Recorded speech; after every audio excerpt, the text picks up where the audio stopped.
one were to inquire throughout the world about Lyndon H. LaRouche, the answers would be many and varied. He is an economist. He predicted the crash of October '87. He's anti-establishment. He's a maverick. He is naming the names of the international banks running the drug traffic. He is persecuting me. He's the author of the SDI. He's the one with the program to fight AIDS. It's time to teach that guy a lesson. Now, as you know, I'm quite a center of controversy around this country these days, particularly around Washington. I'm in a fight with Henry Kissinger on every policy involving foreign policy in general and monetary policy. And it is said around Washington that whoever wins that fight, Kissinger or I, whether I influence the policies of government or whether Kissinger continues to influence those policies, will determine the fate of this nation. One of the noblest politicians in the United States, Hewlin E. Jack, former borough president of Manhattan, who knew him well and personally over a period of many years, called him America's greatest son, and said, Lyndon LaRouche can fight to keep America strong. At the same time, he fights for the dignity of man everywhere. Let us go back to being a great industrial power, an agro-industrial power flourishing in scientific and technological progress. Let us be again what was said of us at the establishment of our independence from the feudalistic policies of Britain, a temple of liberty and a beacon of hope for all mankind. Let us again be the defender of the smaller, weaker nations of the world against colonialism and imperialism in all their manifestations. Let us build among the sovereign nation-states a community of principle according to natural law, as Pope Paul VI, Populorum Progressio, beseeches us to do. Let the President of the United States be a person who knows that his or her most essential duty is that of the chief magistrate of a great republic. Let the frightened and oppressed of our own and other nations around the earth look up with just hope from their injured circumstances and say to themselves, this is an injustice which the President of the United States would not tolerate if he knew of it. Let that opinion be justified. Indeed, those who know Lyndon LaRouche, be it through close personal collaboration or through public contact and discussion with him, will characterize him as a man who has devoted his entire life to the big issues facing mankind, as German poet Friedrich Schiller would have put it. For him, born an American, the heritage of the Founding Fathers is embodied in these words in the Declaration of Independence. We hold these truths to be self-evident, that all men are created equal, that they are endowed by their Creator with certain inalienable rights, that among these are life, liberty, and the pursuit of happiness. This precept has served as a guide for his entire life. His commitment to fight for the inalienable rights of man, of each individual on earth, has always dominated his outlook and his activities. A decisive factor in his formation was his encounter at the age of 14 with a man who was to become one of his best friends and to accompany him his whole life, Gottfried Wilhelm Leibniz, the great German statesman, philosopher, economist, and scientist. Leibniz can be considered one of the early promoters of the first republic in the history of mankind, the United States of America, a republic established against the power of the British oligarchical empire, a republic based on natural law.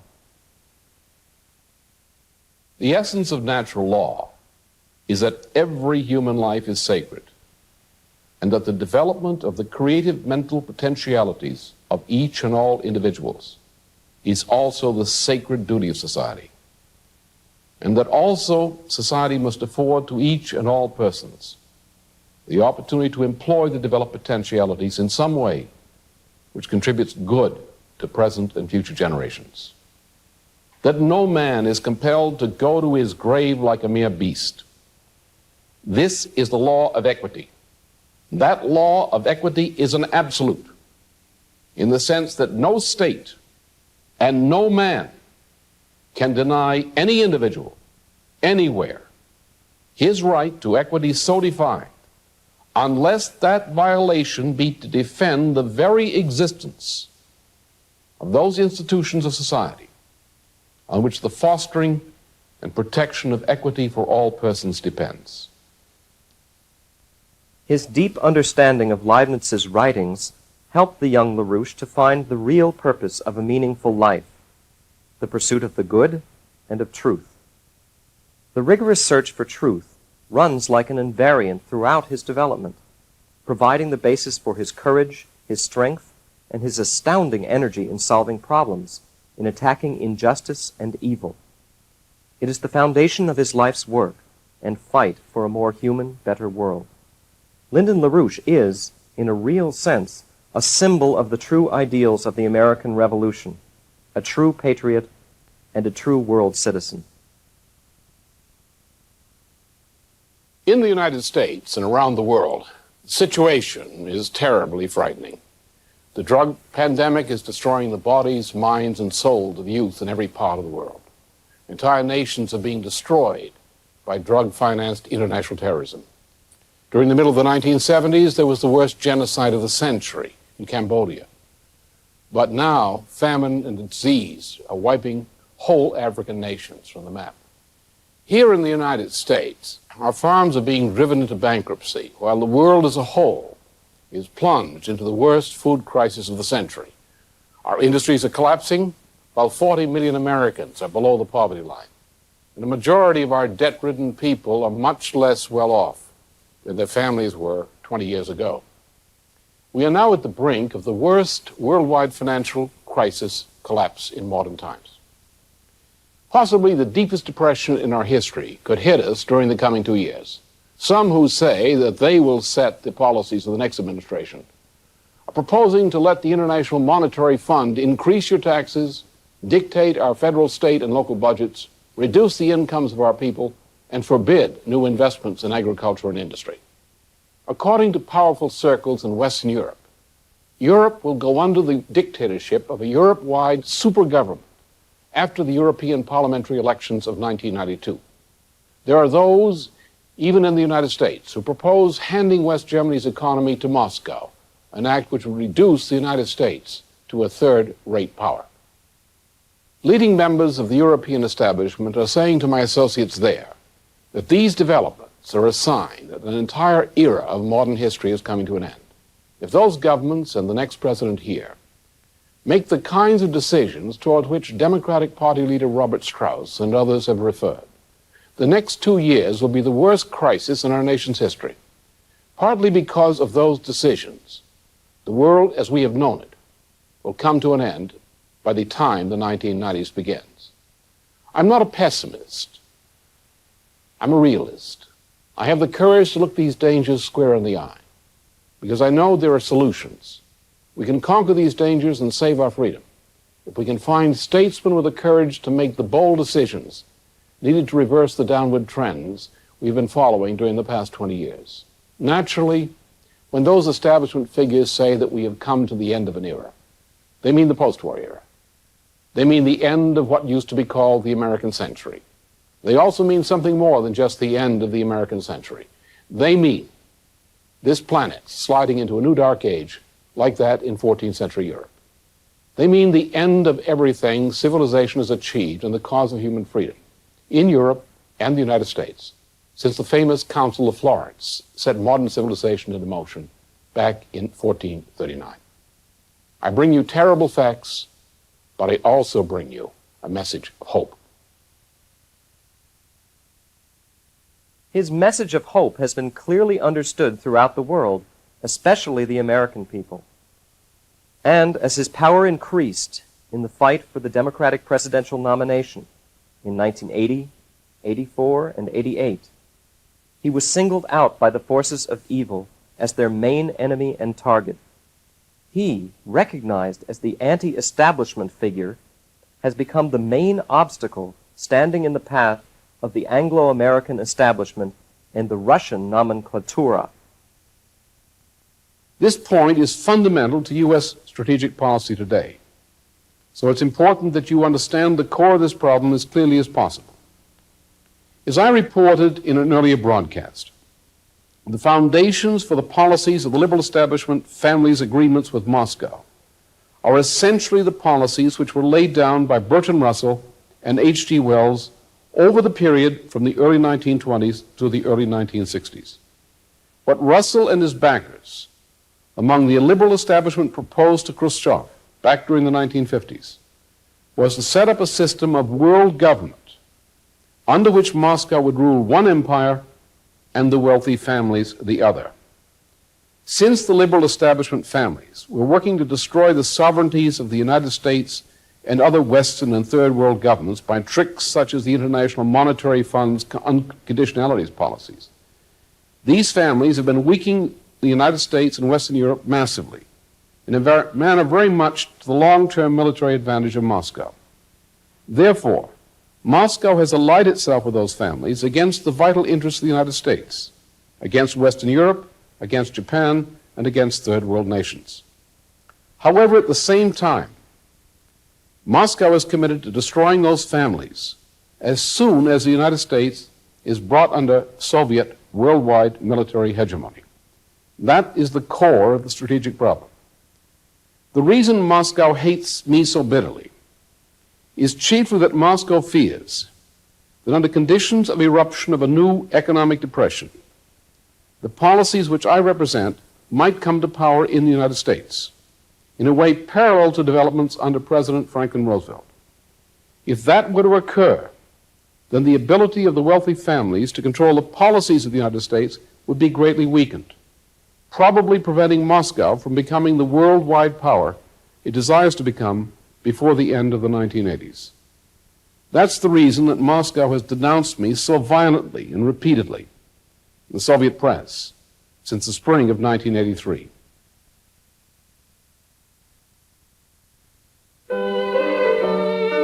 Lyndon H. LaRouche Jr. was born into the evangelical faction of the Religious Society of Friends in Rochester, New Hampshire, on September 8, 1922. His family was steeped in 5 generations of family traditions. His paternal grandfather, Joseph LaRouche, had immigrated to the United States by way of Paris, France, from a remote region in Quebec. Joe LaRouche was the son of a violin maker. The ancestors of his mother, Jessie Weir LaRouche, had their roots in England and Scotland. They were Quakers who had settled in Pennsylvania during the 1670s. His maternal great-great-grandfather, the Reverend Daniel Wood, was of the same generation as President Abraham Lincoln, and, like Lincoln, was attached to Henry Clay in the American Whigs. Born a member of the Society of Friends, the Quakers, he later broke with that creed. After attending school in Rochester and Northeastern University in Boston, Massachusetts, he served in the American Army during the Second World War in the India-Burma theater. It was this experience in Burma and India which defined his principal lifelong political commitment: to force the United States to take post-war world leadership in establishing a world order dedicated to promoting the economic development of what today are called the developing nations. After the war in 1947, he started a 20-year career as a management consultant, gaining his first experience from his father at the United Shoe Machinery Corporation. During the period from 1948 to 1952, he, the student of Leibniz, refuted the morally unwholesome information theory dogma of Professor Norbert Wiener, an undertaking which led directly into his original discoveries in economics. In the mid-1960s, he launched a strong attack against the New Left and their post-industrial New Age philosophy, which he identified already at that time as the greatest evil of our age. His commitment to combat the New Left led to the creation of a new international humanist philosophical association. The building of this international movement reached a high point in 1977 when LaRouche married Helga Zepp LaRouche, the international president of the Schiller Institute and the chairman of the Patriots for Germany. In his autobiography, The Power of Reason, published in 1987, the year of his 65th birthday, LaRouche writes, "After 9 years of marriage, it is now difficult to make a distinction between the fruits of Helga's and my own collaboration, and the enrichment of my ideas in the course of that collaboration. Without her contribution, I should be much less than I am today. Those who find themselves in that state of mind know thus that theirs is a good marriage. My debt to Helga is but a special degree of the general indebtedness of a similar kind which I owe to many among my collaborators.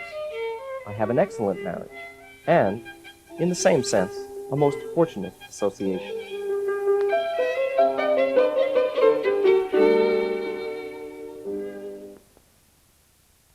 On September 8, 1987, his 65th birthday, his friends throughout the globe, artists, military men, leading politicians, scientists, and theologians, used the occasion to celebrate and honor a man who has contributed to enriching their own lives' activity, who has endowed his era with boundless treasures. A classical concert at Bernkastel-Kues, the birthplace of the great German philosopher and statesman, Cardinal Nicholas of Cusa, performed in his honor by one of his dearest friends, Norbert Breinin, the first violinist of the legendary Amadeus Quartet, was the crowning of the celebration for this philosophical mind, such as Friedrich Schiller had imagined, a mind that loves truth more than any system. Throughout his life and work, there has been one guiding principle: his fundamental questioning and desire to understand the lawfulness of the physical universe better and more completely, and to himself contribute, through his own work, to the expansion of knowledge of that lawfulness for the benefit of mankind. He is passionately filled with the idea that only human reason represents a worthy state of mind, and that the lawfulness of human reason possesses an internal harmony with physical creation. Therefore, the individual human being, like mankind as a whole, can only prosper when man respects that harmony in his daily practice. The most obvious empirical actuality of the existence of any human individual is that that individual is born and must ultimately die. The beginning of wisdom lies in understanding the practical significance of this simple fact. If an individual devotes his or her life to those pleasures enjoyed in the flesh, the sum of that person's life goes into the grave. Only to the degree that an individual life is sufficiently dedicated to some higher purpose, whose benefit to mankind endures beyond death of the individual person, does the person rise above the moral condition of a mere beast. That judgment is the beginning of all wisdom. The wise individual dedicates himself or herself to contributing good to the advantage of present and future generations, as each person must desire to accomplish in living something which elevates his moral condition above that of an irrationalistic, hedonistic beast. So the contribution of good to present and future generations of mankind is the only true personal self-interest of any person. The first problem is that of discovering what is this good. The injunction from Genesis supplies the germ of the answer to that question. The good done by individuals is the individual's contribution to the fulfillment of that commandment. The individual must not merely accomplish that in terms of his or her individual acts. The individual must contribute to increasing the fruitfulness of present and future generations. To contribute a useful scientific discovery is the paradigm of the good.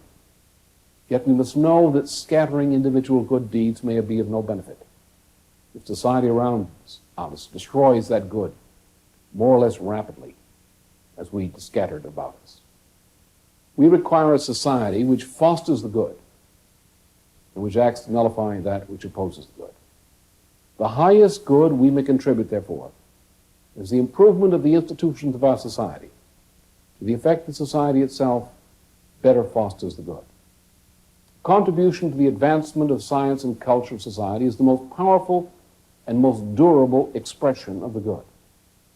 Yet to act efficiently for the good, we must be developed and must work consistently and constantly to develop ourselves. We must increase our powers to know the good, and also increase our power to act efficiently in the service of what we know to be good. Similarly, we must foster the initial development of such powers in children. We must contribute to fostering in society those institutions and habits of practice which encourage and otherwise aid men and women to continue an efficient process of self-development to these ends. The principle of self-development is the principle of discovering with ever-diminishing imperfection what the lawful ordering of our universe is. In other words, the principle of self-development is a principle of scientific discovery. He has created new concepts which go beyond the knowledge and stage of development of our historical epoch to lay the foundation for many generations to come. His work in economics, indeed, must be considered one of his greatest contributions to human knowledge.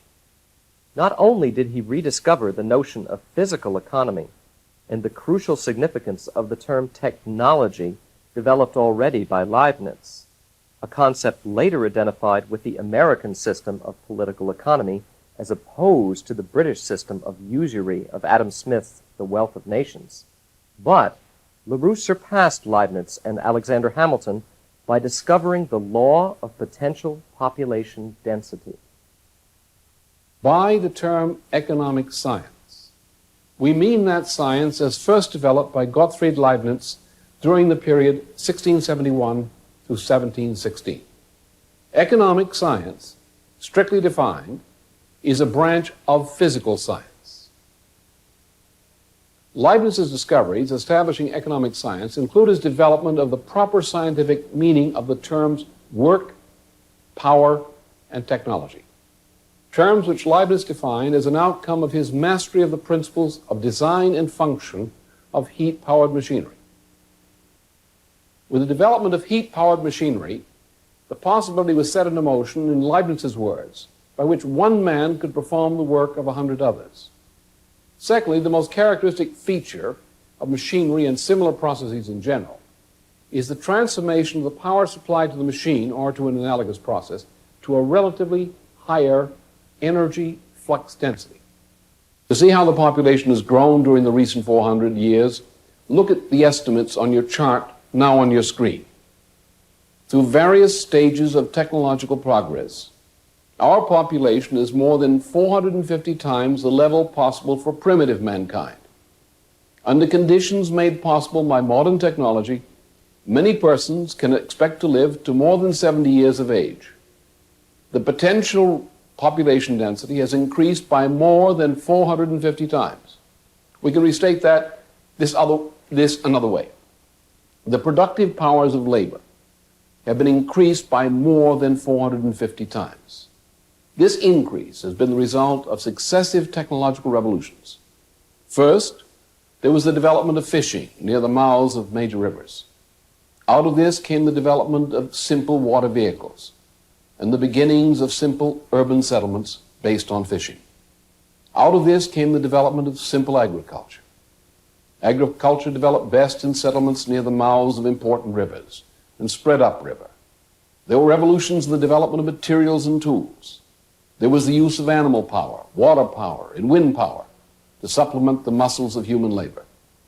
Then, beginning the end of the 17th century in Europe, there was the revolution based on burning of coal to produce heat to power machines. Out of this came chemistry, and later the use of electrical power. These successive technological revolutions are the key to the increase of productive powers of labor, the increase we see in population density. This is the first rough measure of man's obedience to the commandment of Genesis to be fruitful. To determine how fruitful society has become, it is not enough to know what the present relative population density is. We must discover what the relative potential population density potentially could be at the given level of technology. Therefore, we must measure the potential relative population density. This measurement becomes our approximate measurement of the fruitfulness of society. This is the approximate measure of the productive powers of labor. One of the unavoidable byproducts of technological progress is that the division of labor in production becomes increasingly complex. As a result, the size of the population must be increased. This means that the precondition for survival of society is an endless increase in the potential relative population density. Therefore, we must refine the definition of what it means to fulfill the commandment of Genesis. Mankind's behavior is not fruitful unless mankind is increasing the relative potential population density. Therefore, what we must measure is not simply potential relative population density. What we must measure is the increase of potential relative population density. In other words, the man who labors in the exact same manner as his father, his grandfather, and so forth before him, is not being fruitful in the way Genesis requires of society. It is technological progress which makes mankind fruitful. It is changing our behavior in the way scientific progress implies, which makes our labor fruitful. The increase of potential relative population density, which expresses the fruitfulness of mankind, reflects in us a special quality which no creature but mankind possesses. No species of animal could willfully increase its potential relative population density by even 2 or 3 times, to say nothing of 450-fold. No variety of beast has the power to modify its behavior in this way. Man's power to discover the laws of the universe ever more perfectly and to assimilate that improved knowledge in the form of technological progress is a special quality of mankind, the quality properly associated with the name of the human soul. LaRouche ridicules the notion of money as the main economic parameter. The economics as practiced and taught, people often say, well, I say we're going to increase the productivity of mankind by creating credit, loading the credit at low prices, to employ people who are presently unemployed, and to invest in the capital improvement of production and infrastructure. And they say, where's the money going to come from? I say we're going to uplift the productivity of all mankind by exploring and conquering space, colonizing Mars. People say, where's the money coming from? Now, this is animal talk. This is not human talk. The essence of the matter, as every Danish farmer knows, or used to know when they were still allowed to invest, is that we don't invest. No, we don't invest in objects. We need these objects, but that's not the investment. What we're investing in, and every farmer knows that in particular, modern farmers, or used to know it, or can remember when they knew it, that during the past 50 years, and the past 40 years in particular, the farmer in Europe and the United States has increased over tenfold the productivity of labor per capita and per hectare, in terms of combined quality and quantity. But what did you do? Yes, energy was required.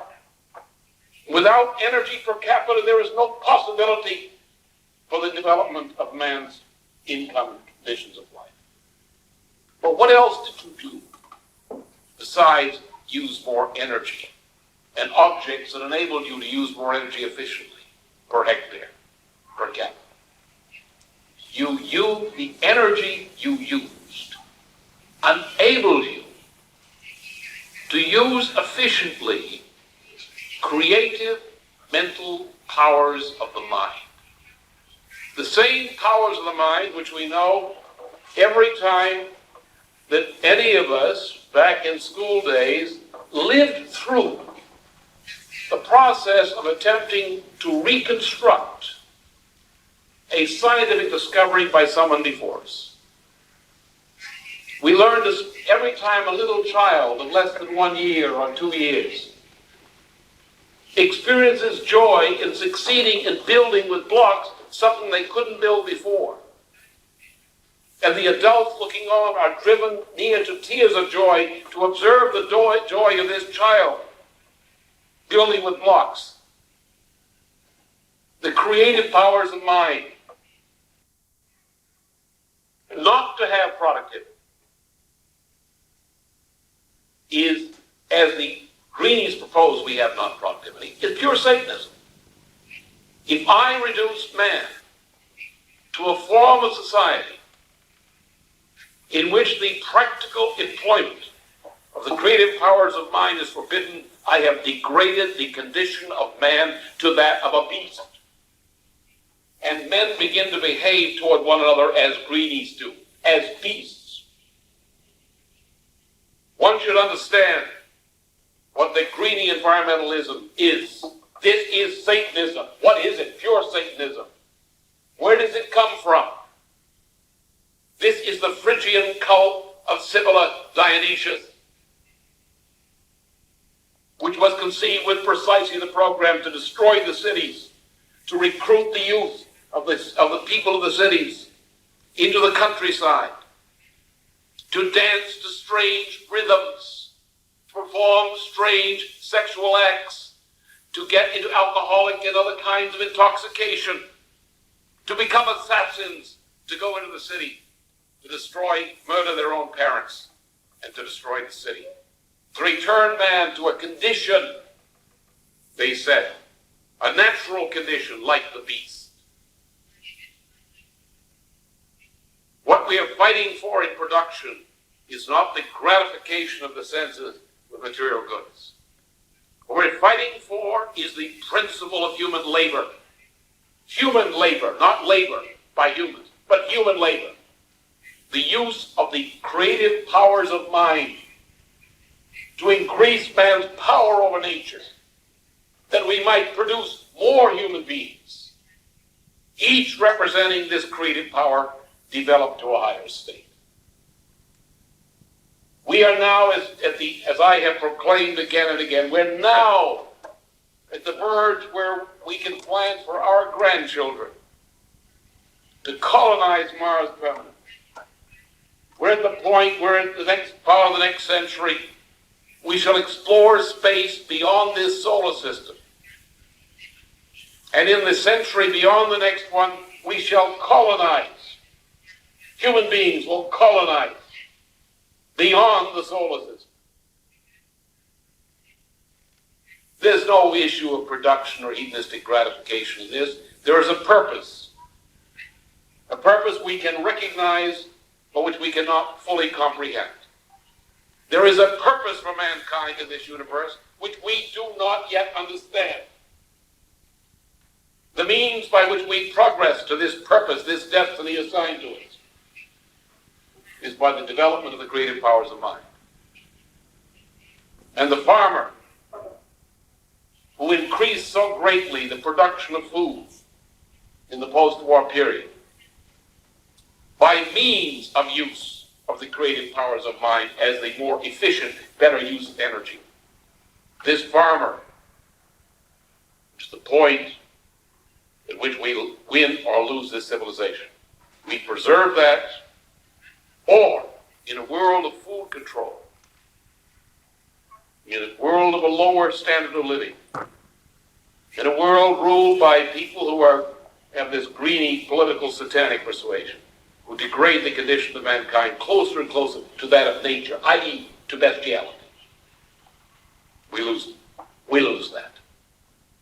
This is for all of us. The purpose of human labor is man, the development of mankind. And human labor is labor based on the development of the creative powers of mind. Human labor is the exercise of the creative powers of the human mind. It's the exercise of that which casts man, the individual, in the image of the living God. His work in economics also constitutes the theoretical and moral basis from which all his other scientific breakthroughs result, and also enabled him to develop a very profound, precise forecasting capability.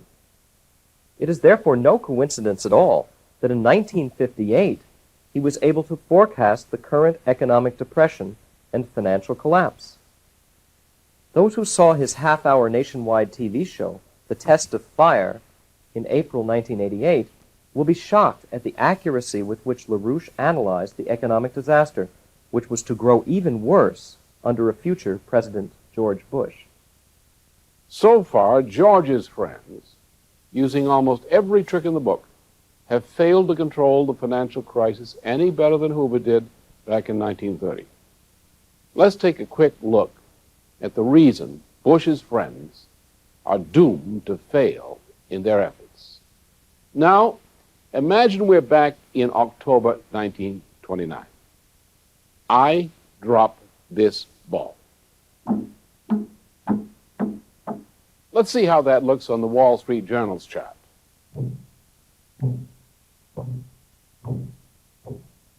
The picture isn't exactly the same, but the general idea is about the same.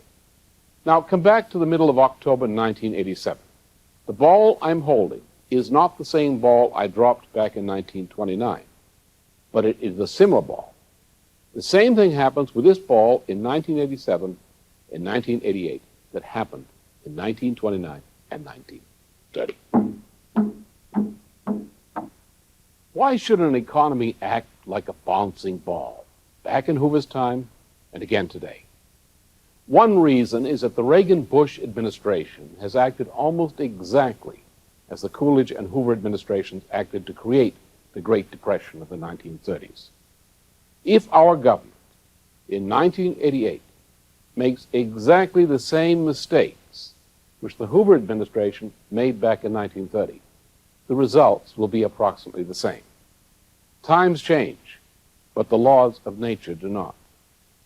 There are physical laws which cause a financial collapse to resemble a bouncing ball whenever a financial collapse is caused by a prolonged contraction of industrial and agricultural production.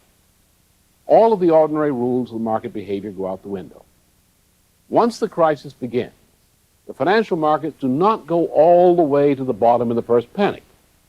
After the first drop, the markets tend to stabilize so that foolish people may believe that a recovery has begun. A few months later, the next drop comes, and then a temporary stabilization at a lower level before the next drop. Now, this is not the place to explain the physical principles involved, but you see the general idea.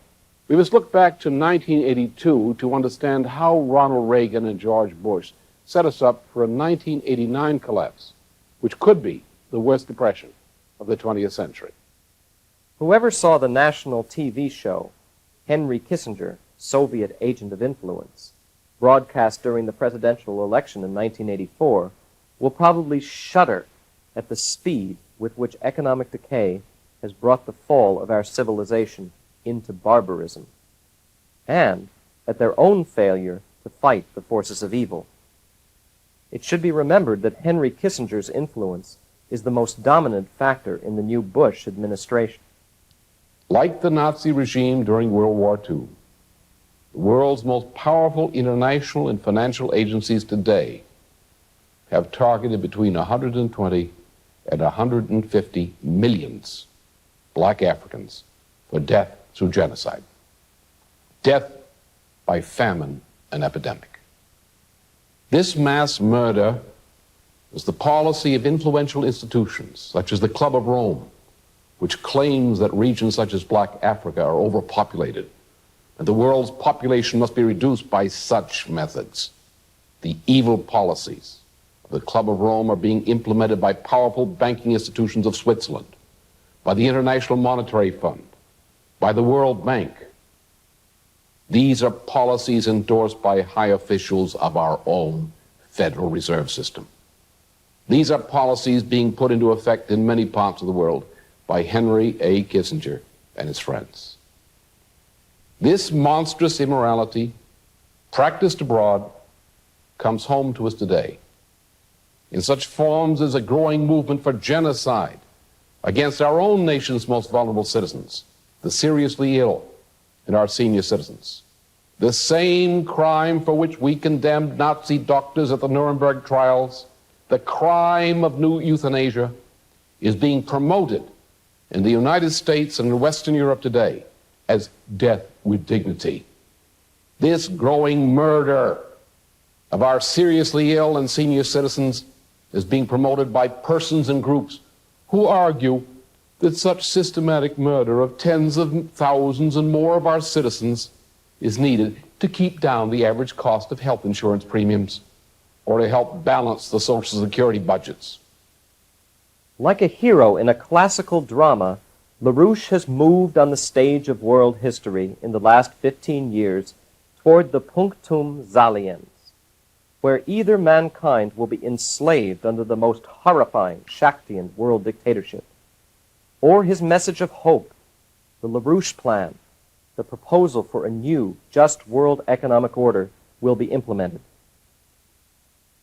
Lyndon LaRouche has elaborated his plan for a new, just world economic order since 1975 in major conferences, seminars, press conferences, and private discussions with representatives of governments and leading institutions throughout the world, in Africa, Asia, Europe, Ibero-America, and the United States. For example, back in 1975, Lyndon LaRouche delivered a major press conference in Bonn, West Germany, and followed that up with a written proposal which was circulated internationally. He warned of the dangers of a buildup of unpayable third world debt and proposed the establishment of a new monetary system as the way of avoiding a major debt crisis a few years down the line.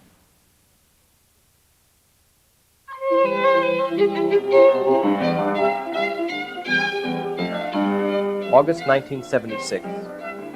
At the meeting of the non-aligned countries in Colombo, Sri Lanka, agreement with LaRouche's call for a debt moratorium as the first step toward the new just world economic order was incorporated in the final communique. But the financial oligarchy tried to stop the process with destabilizations of governments and assassination attempts, most brutally shown in the assassination of Zulfikar Ali Bhutto, the Prime Minister of Pakistan.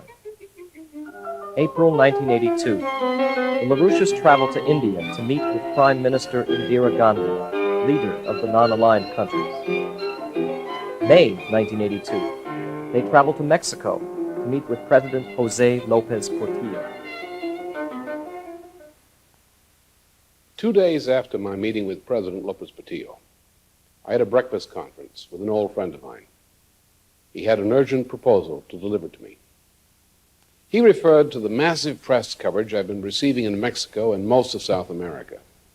In fact, during much of May and June of that year, my name was front-page headlines almost daily in many parts of the continent. My friend indicated that this press coverage had created a situation in which many influential circles in many of the republics of the continent were ready to begin acting on economic reform proposals which I had been proposing since 1975. It is most urgent, my friend told me, that I sit down and write immediately a comprehensive proposal for economic reforms for the entire continent. Influential circles in many countries were ready to act, but they needed the entire proposal written up in one single document. I spent most of the month of July writing a book-length report on options for cooperation between the United States and its neighbors. On August 5th, 1982, I issued the report to appropriate places in our government, as well as my friends in Mexico and South America. I named the report Operation Juarez, in memory of the collaboration between Benito Juarez and the patriotic circles of the United States, which have been associated with John Quincy Adams, Adams' U.S. Ambassador to Mexico, Joel Ponset, General Winfield Scott, and President Abraham Lincoln. During September and October of that year, President Lopez Portillo offered to cooperate with the United States along the lines of Operation Juarez. Instead, the United States sent Henry Kissinger to Mexico. Kissinger threatened to do terrible things to Mexico and to the President of Mexico if any President of Mexico should ever meet personally with me again. Today, ex-President Lopez Portillo lives abroad under threat of assassination. Since that period, from August through October 1982. There are only two sets of economic policies throughout South America. One set of policies is more or less exactly the policies I propose in Operation Juarez. The opposing set of policies are those proposed by the firm of Kissinger Associates Incorporated. March 1983. At their summit in New Delhi, the non-aligned countries attacked the International Monetary Fund for the first time publicly. July 1983. The LaRouches travel again to New Delhi to address the World Affairs Council and to meet Prime Minister Indira Gandhi, who was later assassinated in October 1985. July 1983. Private discussions in Tokyo, Japan, with leading politicians, economists, military leaders, and scientists. July 1983. Discussions in Thailand on the development of the Kra Canal, one of LaRouche's great projects for the Pacific Basin. October 1983. LaRouche addresses a conference in Bangkok, Thailand, on the industrialization of Thailand. June 1984. LaRouche flies to Buenos Aires, Argentina, for meetings with leading Peronists, military figures, and President Raúl Alfonsín. September 1984. The LaRouches are invited to Japan. March 1987. In Lima, Peru, the LaRouches address a conference of the Schiller Institute and have private discussions with leading parliamentarians and military men.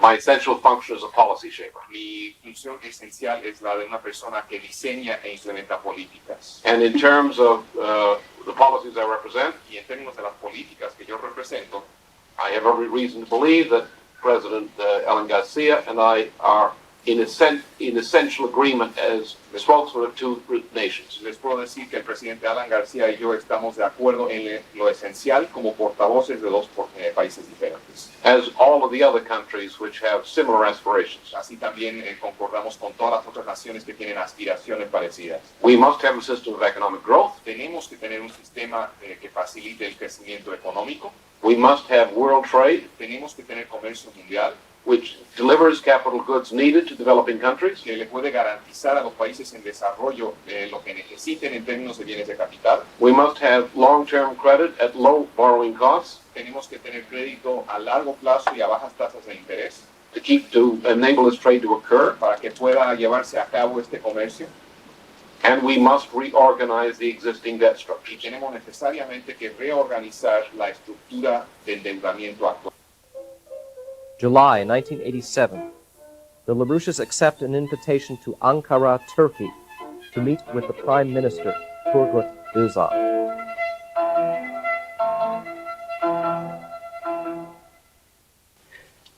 I shall not exactly discuss what I said with the Prime Minister Özal or the Foreign Minister or the Defense Minister or some others. These were private meetings, and it wouldn't be proper for me to discuss the content of them. But, of course, the circumstances under which I'm here, as far as I can discuss and shall discuss. I shall say, first of all, one thing, which I think many of you will understand, and I shall speak with as much delicacy as is required by the fact that I'm a guest of this sovereign state, whose sovereignty I respect highly. And I will not meddle in the internal affairs of this country, nor do I wish to meddle in the relationship of this country's government to my state province. However, as a presidential candidate, I'm free to say certain things, and I shall say them. So you understand. Now, on the subject of Prime Minister Andreas Papandreou, I have a dossier which includes material on Mr. Papandreou, which covers a period of about 50 years. January 1988, Andover, Massachusetts. LaRouche speaks at a conference of the Schiller Institute about the tasks of establishing an equitable new international monetary system. March 1988, Cologne, Federal Republic of Germany. LaRouche speaks on the new just world economic order. May 1988, Nancy, France. the LaRouches address a conference at an international movement of farmers and consumers called Food for Peace, initiated by LaRouche with growing support in Asia, Europe, Ibero-America, and the United States. September 1988, they traveled to Taipei, Taiwan, for meetings with the leadership of the Kuomintang. November 1988, LaRouche speaks in Chicago at a Food for Peace conference.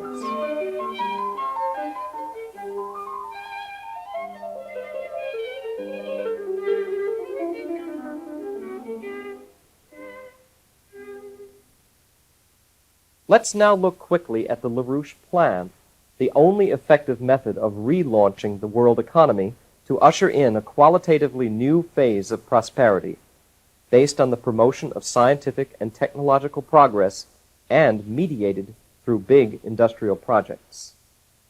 Next, I want to show you samples from my work on the projects for development of Ibero-America, which some of you call Latin America, and Africa. I've been working with governments and other influential circles in both these two continents since 1975.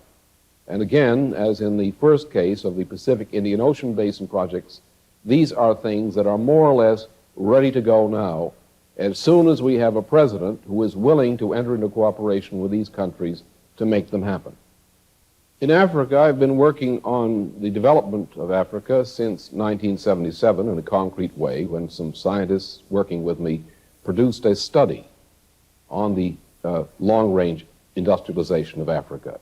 More recently, I've published a number of books which are studies on the same subject for a number of specific countries in Arab Africa as well as in Black Africa, and done similar things in the Middle East, including a study now in progress in collaboration with some people in Israel for an economic policy which might help to get Israel out of its present economic and monetary mess. I've been talking with my friends in government in Egypt, in Algeria, Nigeria, Zaire, and elsewhere in Africa. And among the projects which we've discussed is a high-speed rail trunk line across Africa, running approximately from Dakar to Djibouti. Without such a rail link, it is impossible to develop what is called the Sahel, sub-Saharan Black Africa. This would begin with a rail line in the northeast of Nigeria to a railhead in Sudan, through Chad, which means we're going to kick that Soviet agent Gaddafi out of Chad.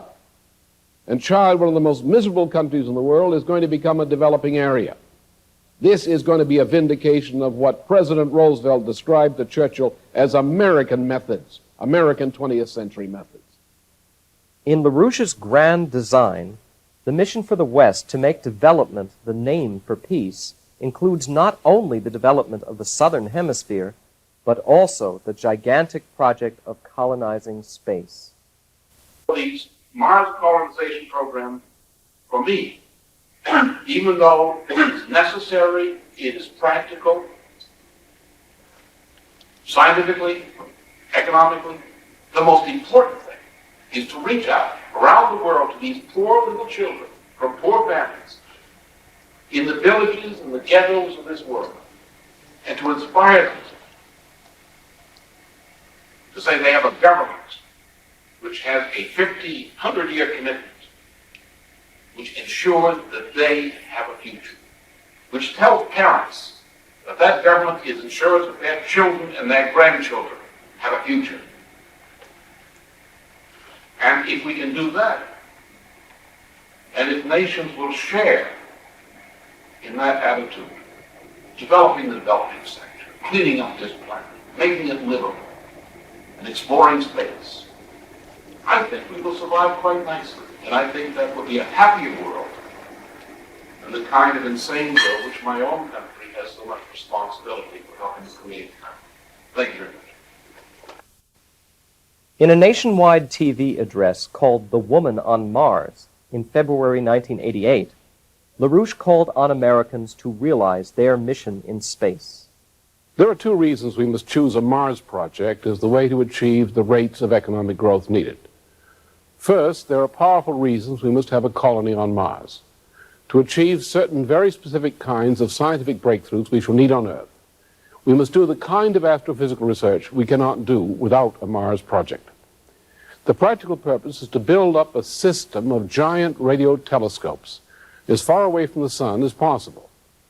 To sustain the scientists and engineers working on these space laboratories, we need a nearby logistical base. To support those scientists and engineers requires a population about the size of a medium-sized city on Earth. Since Mars is the nearest location which meets the requirements, we must colonize Mars. The second reason is that the Mars project uses every frontier technology we might expect to develop during the coming 50 years of scientific research. That means that the space program will be supplying our civilian industries with the most advanced technologies possible at the most rapid rate, putting the United States permanently in first place in technology. These technologies include plasma processes, which are not only energy sources for all mankind during the coming 50 years and more, but also the new basic industrial technologies. Once we can bring sufficient cheap energy to bear, not only to boil tungsten, but to heat it into a plasma state, all limits to natural resources, as we now define such limits, cease to exist. A second related technology is that represented in a primitive way by today's laser machine tools. This means controlling the entire electromagnetic spectrum as the basic tool of production for uncounted centuries still to come. A third technology is modern optical biophysics, perhaps the only technology which will enable us to provide cures for such diseases as cancer and AIDS. An integral part of the LaRouche Plan is his policy for a war against drugs, adopted in large part by the governments of Latin America, and his policy to fight the potentially species-threatening AIDS epidemic. Although an effective defense of the West requires a strong regenerated economy as its primary basis, LaRouche has also developed a specific strategy for the defense of the United States and its allies. He is the author of the SDI, the Strategic Defense Initiative. He presented his concept of replacing MAD, the Mutual and Assured Destruction Strategy, with a layered beam weapon system in a series of forums all over Europe, in Bonn, Rome, Paris, in Washington, and in Tokyo, already in 1982, more than a year before President Reagan announced the new defense doctrine on American TV in March 1983. During recent 20 years, the level of scientific potential and industrial development of both Europe and the United States has collapsed so much that the new defensive system could be built in the United States and Western Europe only with very high levels of scientific and industrial collaboration among these nations and in cooperation with Japan. I explained the fact that to many, back in 1982, that the U.S. and European economies are in much worse condition than they were in the 60s. And they are in far worse condition today in 1985 than they were in 1982. The United States today leads the world in the rate of collapse of its industrial and scientific and agricultural potential. Second, I also said, and it's still a fact today, that compared to the cost of developing such a defensive system, it would cost the United States, and the cost of not developing such a system, it would not cost the United States and Europe a single penny in net cost to develop a strategic defense initiative and to deploy it. I explained then, and I say again today, that the technological spillovers of the strategic defense initiative's development would transform the civilian economies of Europe and the United States and Japan, and would unleash the greatest explosion of technological progress and production of wealth in the history of mankind. The benefits of those technological advances in our economies would more than pay the full costs of building and maintaining a strategic and tactical defense of the NATO allies. The third point I made then is that there is no difference between protecting the United States and its allies from Soviet thermonuclear missiles and revolutionizing the defensive capabilities of Western Europe in general, and of the Republic of Germany in particular, of course. And the same technology is required to stop the Soviet intercontinental missile in mid-flight are the technologies needed to stop General Nikolai Bulgakov's planned 1988 military assault in Western Europe through Germany, Greece, and the Baltic. I confess that there are influential supporters of the SDI inside the United States who believe that the United States should not share fully the most advanced parts of its SDI technologies with Western Europe and Japan. Many of these people say that if these technologies were to be given to the European nations, that U.S. military secrets would be leaked to Moscow from Western Europe. I believe that some of these people, at least, who propose this are sincere. But sincere or not, their proposals have caused legitimate anger in Europe, and their proposals are wrong. I believe that the President Reagan will offer Europe full cooperation on all aspects of SDI-related research. I shall work to make that happen. I say this to you today on the same grounds that I predicted to the München audience way back in early 1983, that the President would adopt the SDI. Most of my remarks to you today will identify those fundamental self-interests of the United States which the President of the United States must take into consideration in making his decisions on the form of cooperation with Europe and Japan. Obviously, the fact that the SDI became official U.S. policy in March 1983 ran completely counter to Moscow's plans for world hegemony, its notion of making Moscow the third and final Rome. That's why, since 1983 at least, the Soviets have regarded LaRouche as their principal adversary.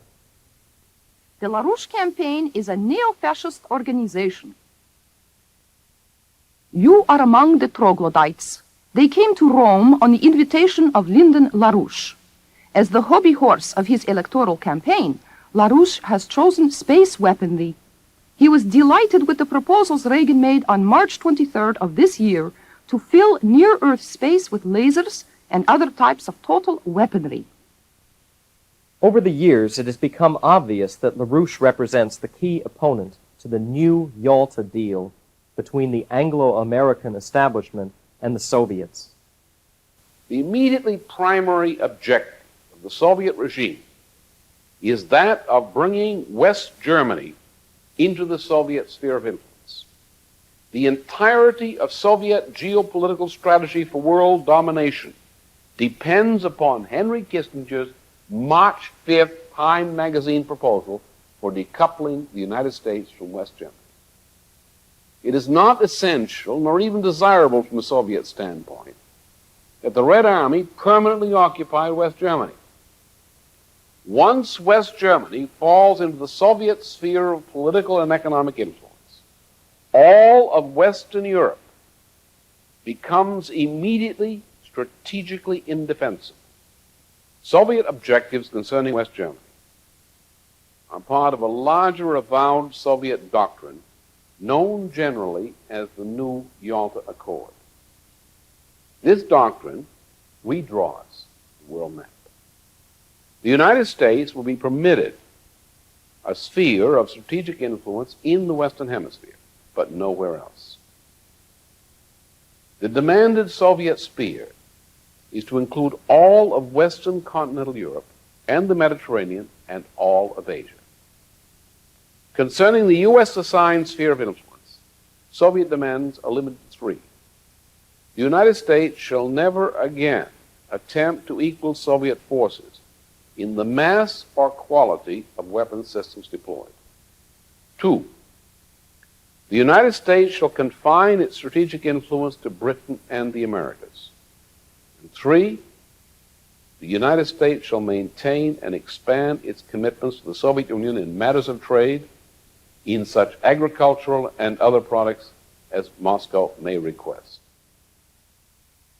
During an historic visit to West Berlin, Germany in October 1988, LaRouche presented his grand design for Europe as an entente of sovereign republics.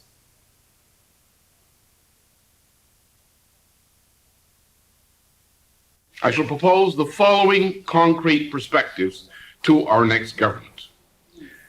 We say to Moscow, we will help you. We shall act to establish food for peace agreements among the international community, with the included goal that neither the people of the Soviet Union nor the developing nations shall go hungry. In response to our good faith in doing that for you, let us do something which will set an example of what can be done to help solve the economic crisis throughout the Soviet bloc generally. Let us say that the United States and Western Europe will cooperate to accomplish the successful rebuilding of the economy of Poland, a kind of Marshall Plan aid to rebuild Poland's industry and agriculture. If Germany agrees to this, let a process aimed at the reunification of Germany's economies begin. And let this process leading toward reunification be the punctum saliens for Western cooperation in assisting the rebuilding of the economy of Poland. Looking at the totality of LaRouche's work, it's clear that this remarkable and exceptional man, unique in his century, is the most noble and beautiful expression of our Judeo-Christian humanist culture. He represents the line of defense in the fight for the vital and fundamental values of Christian humanist civilization. This is the fight between good and evil, a cultural war which he and his organization are committed to winning. This idea of the individual, which is in accord with this idea of economy, is peculiar to what we call Western European civilization. Is peculiar to what we call the Augustinian matrix as opposed to the Eastern one. Because only certain ideas associated with the Augustinian notion of the Trinity, or the Augustinian clarification of the notion, and the idea of filioque, only in such a society which is so influenced does this idea of the relationship between individual natural law and creativity exist as a social policy. For example, we in the West, as against the Russians. Now the poor Russian, and we say poor Russian, he may be a beast and so forth, a rapist and everything else, all that's true. But if we take the Russian out of Russia, out of Holy Moscow, out of Matushka Rus, out of Rodina, and you bring that Russia into Western civilization, assimilate him in Western civilization, not of course in the Shikaria and Hamburg, but I mean real civilization. This Russian, as we know from Russian immigrants into Western Europe and the United States, this Russian is just like the rest of us, essentially. Most of the time. But he becomes a productive worker, very skilled, moral, as we are moral. But you take his relative back in Russia, in Great Russia, and what have you got? You have a lazy, drunken, superstitious, immoral beast. That's a typical Russian. The Russian hates technological progress. The Russian hates that sort of thing. There are few Russians that can produce. Well, they have a military dictatorship, so they take all the productive Russians and they put them in the military sector. Right? And they all the dumb Russians who can't behave, who can't do anything, they put them in the civilian economy. And they make the civilian economy work by using slave labor from Turks and others, or by slaving and looting Eastern Europe. We in the West have actually twice to three times the productivity per person of the Russians. Because we can assimilate and enjoy assimilating technological progress. We generate it and assimilate it. Russians can produce scientists, but they can't make their civilian economy work. Because the scientists cannot get the idea assimilated and accepted by the public.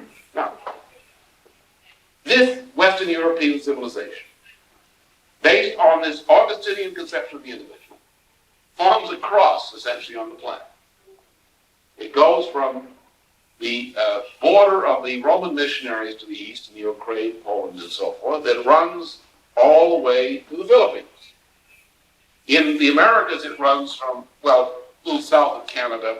We do have some Christians in the United States, and it runs down to the Cape of Horn.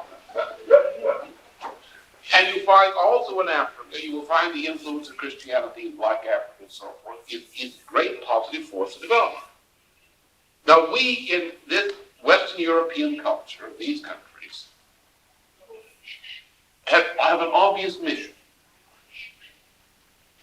We have the greatest culture, at least the Augustinian part, not the Sharia part, not the Queen of England, and certainly not Prince Charles, but the real European culture. We have a great gift. This gift is the power, among other things, to generate and assimilate scientific and technological progress at a high rate. This is a power which is entrusted to us for all mankind. We have the motivation innate in our culture. We have the tradition innate in our culture which says to us that our destiny is to provide this to all mankind. To provide the fruits of our culture, and to provide the fruits of what that makes possible to all mankind. So therefore, in helping the world, helping non-communist Asia and Africa, we are really being very greedy.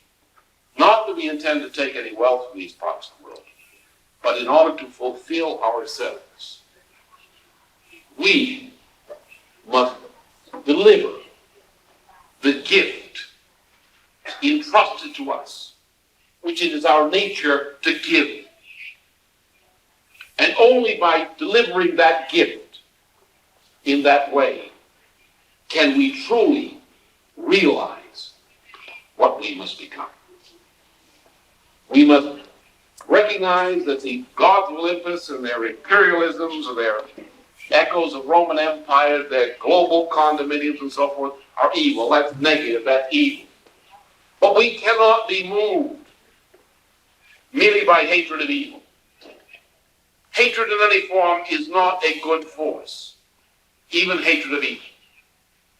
We must be moved to act by that which, like I said, by a love for mankind, a love and pleasure in discovering natural law and serving it. And we must remove evil, not because we hate it, but because we have to make room for the good work that we must do. Because we think that we owe this to our grandfathers, our great-grandfathers, and others before us, to ensure that the work of their lives, the work of our nation before, comes to some great fruitful end. LaRouche's creative breakthroughs in the fields of natural science, physics, biophysics, philosophy, history, aesthetics, and music have created the basis for a new scientific and cultural renaissance. His contributions in the service of art, especially classical music, have established him as an honored interlocutor and friend of many artists throughout the world. World-renowned singers and musicians are grateful to him, especially because of his fight to lower the tuning to Verdi's scientific tuning, C equals 256 cycles per second. Among those expressing their thanks are the famous baritone Piero Cappuccilli. Se dobbiamo parlare del signor LaRouche, to describe Lyndon LaRouche, I can say that he is a courageous man who has made many initiatives. He is a trustworthy man who has done much for opera, particularly in his support for Verdi's standard tuning pitch, A432, which is the key to safeguarding voices in the future. Ma non solo il perché per portare questo diapason a 432, ma per salvaguardare In quello che fact, potrà with the essere present high tuning, singers faced serious difficulties, and it's very important to return to Verdi's che A. potranno fare le voci, in quanto con l'A attuale le voci si trovano in seria difficoltà. Verdi was right, and Mr. LaRouche, with his initiative, has also understood how important it is to go back to singing half a step lower. Verdi non ha mai sbagliato, e penso che anche il signor LaRouche che abbia Mr. LaRouche has a broad-ranging mind, which extends into all fields of knowledge. sia il cantare quasi mezzo tono sotto. Personaggio molto eclettico questo signor LaRouche. And I must say that LaRouche is a person who knows what he's doing. E devo dire che è una persona molto in gamba. Speriamo che ce ne siano anche. I wish there were more people like him. And Norbert Breinin, the first violinist of the legendary Amadeus Quartet. I met Lyndon LaRouche through my work with the Amadeus Quartet, of which I used to be the leader until one of my colleagues died last year. I was always astonished about Lynn's knowledge about music, which was far above that of many practicing musicians, and certainly way above that of most laymen. He displayed the kind of analytical mind, the kind of truth-seeking which one associates with a real scientist.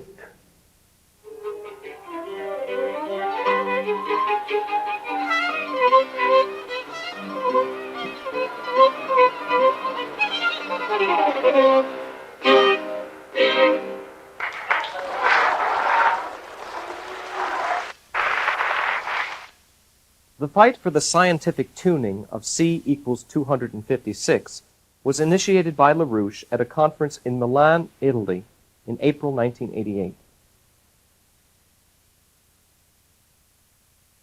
The power of his ideas became so great and found support among so many Americans that LaRouche's presidential campaign posed a serious threat to the establishment, a threat to become the first president in the history of the American nation who is a universal mind, a philosopher king in the true Platonic sense. If I were president, for example, or President Reagan if he wants to do it, call up the heads of state of these countries to the United States, meet in Washington for this kind of purpose, take the kind of measures I've indicated, and when they walk out of that office or out of that meeting, we're going to have a new international monetary system, and the 350 million people of Ibero-America and the 220 or 230 million people of the United States, that's a pretty good number, isn't it, are going to impose upon the world, to the enthusiastic cheering of most of the world, a new international monetary system, and the Swiss bankers will just have to watch it go by because they won't be able to stop us. For his enemies, this was clear with the dramatic victory of LaRouche candidates in the Illinois primary in March 1986. The order was given out by the establishment to stop LaRouche. "Let's teach LaRouche a lesson for his political arrogance," was the battle cry.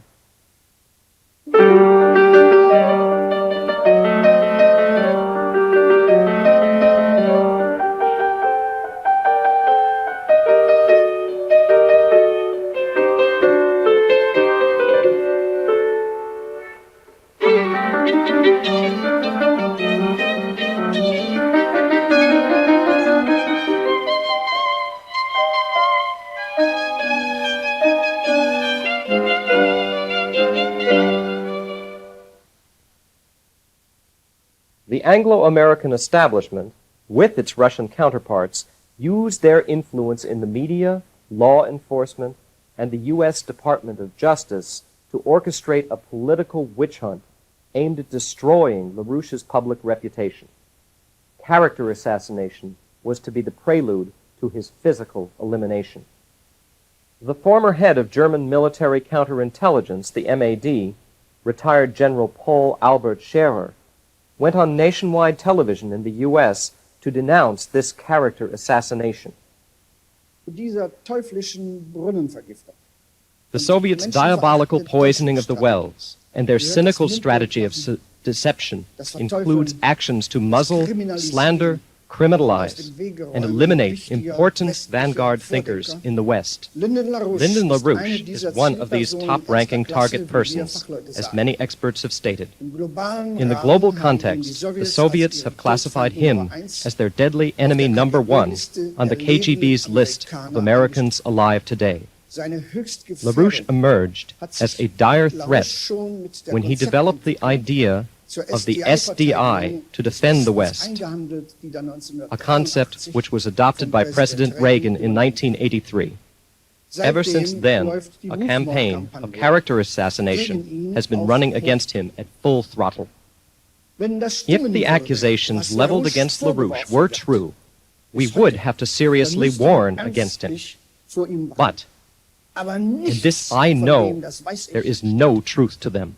Why am I standing up for LaRouche? Because I have come to know him personally as a far-seeing, highly committed person of unimpeachable integrity, as a policymaker, as a modest, honest, and deeply religious human being, whose overriding concern is the future of Western civilization. We in Europe depend upon our alliance with America, and Lyndon LaRouche would never let us down. On January 27, 1989, in Alexandria, Virginia, in the most horrendous political show trial, worthy of Hitler or Stalin, and without precedent in U.S. history, LaRouche and 6 associates, convicted on hoked-up charges of conspiracy to commit tax evasion and fraud, were sentenced. LaRouche, at the age of 66, was given a ridiculously long prison term of 15 years and was immediately imprisoned, despite a pending appeal. A storm of protest all over the world was unleashed by this expression of KGB Nazi justice against LaRouche. Circles in Europe drew the historical parallel to the People's Court of Roland Freisler in Nazi Germany. Others, like retired German Brigadier General von der Heydte, a well-known expert in constitutional and international law, have compared the trial against LaRouche with the Dreyfus affair in France in 1894. In Ibero-America, the treatment of LaRouche has been understood as the climax of the long series of treasonous acts which the United States has committed against its friends and allies in this century. A nation which treats its greatest sons, such as Martin Luther King, John F. Kennedy, and now Lyndon LaRouche, in such a way, brings its own punishment upon itself. Millions of people throughout the world have realized that in the Nazi KGB show trial of Alexandria, Virginia, in reality, the entire concept of a new and just world economic order and our Judeo-Christian humanist culture, best embodied in the Constitution of the First Republic in history, the United States itself, was on trial. In Asia, the Mideast, Europe, Ibero-America, and the United States, citizens have stood up against this injustice. In demonstrations, vigils, petitions, and hunger strikes, the movement to pardon and free LaRouche has grown ever stronger. This movement will not rest until the final Martin Luther King Tribunal, acting on behalf of the highest agency of justice, has prosecuted and judged those who are guilty of defiance of natural law. As Friedrich Schiller said, world history is the court of world justice. Thank